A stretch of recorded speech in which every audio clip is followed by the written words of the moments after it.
Could you survive a day in the Soviet Gulag? Deep in the northeastern reaches of Siberia lies a region where the earth is frozen 500 meters deep, and the sun is merely a pale, heatless ghost. This is Kolyma. To the Soviet state, it was a vault of gold and platinum.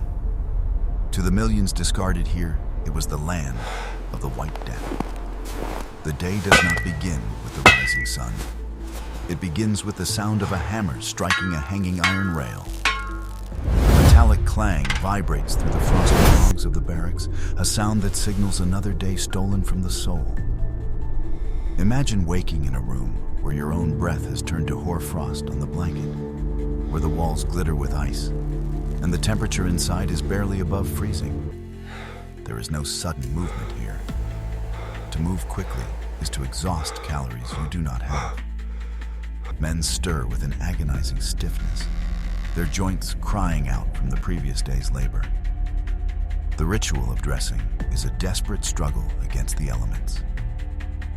You wrap your feet in portyanki, strips of thin, dirty cloth, carefully ensuring there are no folds. For a single blister in the Arctic is a death sentence. You pull on tattered felt boots and a padded jacket that has long since lost its warmth. You are no longer a man. You are a Zek, a number in a ledger, preparing to face an environment that wants you dead. The ration and the roll call. The hunger in Kolyma is a physical entity. It is a constant, gnawing companion that dictates every thought. In the dim light of the mess hall, survival is measured in grams. You receive your portion of Balanda, a thin, watery soup often made from blackened cabbage or the heads of stinking, salty fish. There is no nutrition here, only the illusion of it. Then comes the bread, a small, dense chunk of black rye, often extended with sawdust to save costs. To a prisoner, this is more precious than the gold they mine. You weigh it in your hand, checking to see if the bread cutter has cheated you of a single gram. Outside, the air hits like a physical blow. It is 40 below, a temperature so cold that when you spit, it freezes before it hits the ground. This is the Razvod, the morning lineup. You stand in ranks of 5, shoulder to shoulder, trying to steal the fading warmth of the man next to you. The guards, bundled in heavy sheepskin, look on with indifference. Beside them, German shepherds strain at their leashes, their breath rising in thick plumes. The count must be perfect. To the administration, the disappearance of a prisoner is a bureaucratic headache. To the prisoner, the lineup is the first test of a long, lethal day, the march to the mine. The march is a silent, rhythmic trudge through a skeletal landscape. Kolyma is a land of staggering beauty and absolute horror. The taiga stretches out in every direction, a sea of white punctuated by the black needles of frozen larch trees. Thousands of men form a long, dark serpent winding through the valley, a human conveyor belt moving toward the industrial machine. The convoy is absolute. Step a meter to the left or right, and the guards are instructed to shoot without warning. Under the law of the Gulag, an attempt to escape is an attempt to sabotage the state. But escape is a fantasy. Where would you go? The nearest city is thousands of miles away, and the snow is a more effective wall than any barbed wire. You watch the back of the man in front of you. You watch the rhythmic fall of his boots. You listen to the crunch of the crust beneath your feet. You do not speak.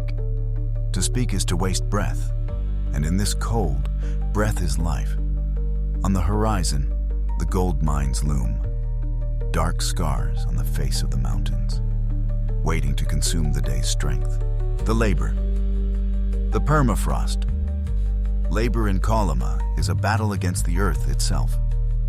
The ground is not soil, it is permafrost, a mixture of dirt and ice that is as hard as granite. To reach the gold, you must first break the world.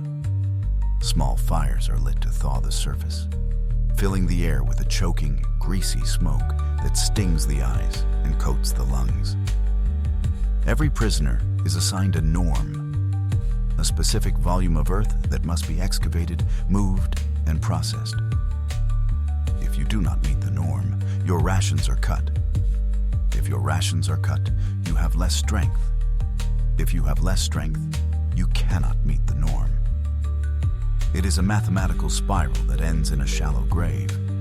You swing the pickaxe.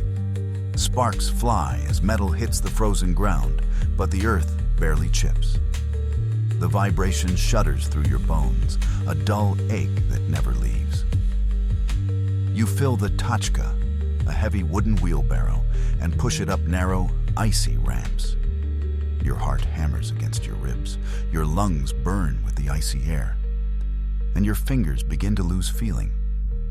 This is where the dokhodyaga are made, the goners. These are men who have reached the end of their physical reserves, whose bodies have begun to consume their own muscle to keep the heart beating. In the mines of Kolyma, the gold is bought with the very flesh of the laborers, the return and the search. As the weak sun dips below the mountains, the workday ends, but the ordeal does not. The march back to the camp is a test of sheer will. You are lighter now, drained of every calorie, moving with the heavy, dragging gait of the exhausted. Some men collapse in the snow. Their comrades must haul them up and carry them, for to leave a man behind is to invite collective punishment. At the gates, the shman, the search. Even after 14 hours of backbreaking labor, the state suspects you of theft. You are forced to unbutton your coat in the freezing wind, while guards pat down your shivering frame, looking for a stray tool or a flake of gold. The cold seeps into your core, turning your skin a translucent, sickly blue. Back in the barracks, there is no relief, only a temporary cessation of pain. You fall onto the wooden bunks, too tired even to pull off your boots. The air is thick with the smell of wet wool and unwashed bodies. Some men stare into the distance, their eyes hollowed out by what the prisoners called the Kolyma stare. Others perform small human tasks, sewing a patch, sharing a story, or looking at a hidden photograph. These tiny acts of defiance are the only things that separate a man from a ghost. The Kolyma camps were eventually dismantled, but the landscape remains a cemetery. Beneath the modern roads and the quiet tundra lie the remains of over 1 million people. The Road of Bones, the main highway of the region, was built literally upon the skeletons of those who fell during its construction. The story of a day in Kolyma is not just a story of suffering. It is a fundamental lesson in the resilience and the fragility of the human spirit. It shows us how easily a civilization can turn its citizens into fuel for its machines, and how hard those individuals will fight to retain a shred of their humanity in a world of ice. We look back at these ruins today, not to dwell on the darkness, but to ensure the frost never settles over our collective memory. For in the silence of the Siberian wastes, the voices of the millions who never returned still echo, reminding us of the cost of gold and the true value of freedom.